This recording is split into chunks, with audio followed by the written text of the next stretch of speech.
fallen to me to try to explode some myths about Kundalini. In other videos, I'll talk about my journey with Kundalini, which stretches now over 30 years. And there's so many videos on YouTube and elsewhere by people who obviously have absolutely no experience of it. And they're sprouting nonsense. Here's a tip. If the title of the video includes Kundalini and awakening, it's probably nonsense by somebody who doesn't know.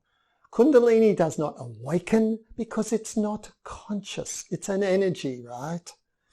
An energy that can travel through certain parts of the so-called Nadi system, this energy system, and I'll go into that in another video. But I'm really just concentrating now on trying to explode some of the nonsense about Kundalini. Firstly, as I just said, it's not conscious, okay? It does not awaken. If I could get rid of one word out of this whole spiritual videos, it would be to ban the word awaken. It's like people say, oh, when I become awakened, and I awaken. It's like they're trying to say, I'm sort of enlightened even though I've not been enlightened. That's a nonsense term that has no meaning other than it felt good or something. And it's particularly nonsensical in terms of Kundalini.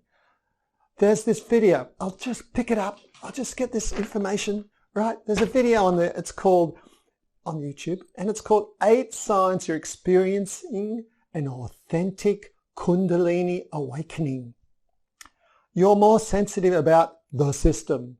You want to start radical life changes, changing about your interests in life, more empathetic towards everything. You want to repair your life. You realize the deep meaning of life. You're more reserved. You are gaining unlimited consciousness. Absolute poppycock. All right? And also you'll hear that, one of the first myths I ever came across, this idiot. I was with a friend, and he was a mutual friend, and he came and he said to me, I don't know even how it came up, but he said, when the Kundalini rises, it's always gentle. Oh my God. And I said, well, I'll tell you what, go and read Gopi Krishna's Living with Kundalini and how his health struggled for months and months after he had an initial Kundalini experience where it went up only one channel of either in Pingala. All this covered in another video. He's going, oh no, when the Kundalini rises, it's always gentle. Obviously, an idiot that had no real experience of Kundalini. Kundalini is an energy. There's no such thing as an energy that's always gentle or always safe, right? Anything energy you know, can name or think of, if there's enough of it, it can hurt and damage you. Electricity, light can blind you, sound can deafen you, heat can fry you. There's no such thing as a totally safe energy. So Kundalini, if it starts to be raised, there can be issues with it. So I'll cover that in another video about the dangers of Kundalini. It's a very common myth. Kundalini rises up through the back, through the 3 channels of the back, Ida, Pingala and Sushumna. And when it reaches the crown chakra here, you're enlightened, and that's the end of Kundalini. Incorrect, right? The Kundalini can keep flowing, and it goes down the front channels, and it has very powerful long-term transformative effects that take years and years.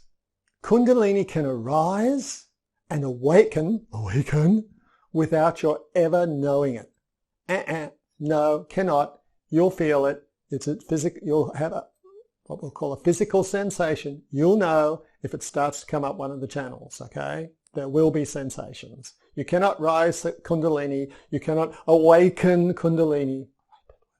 Awaken Kundalini and not know something's going on. It's a psychological state. It's not a psychological state. It's an energy. It's not enlightenment.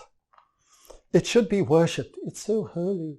Oh, it's Shakti, it's her divine.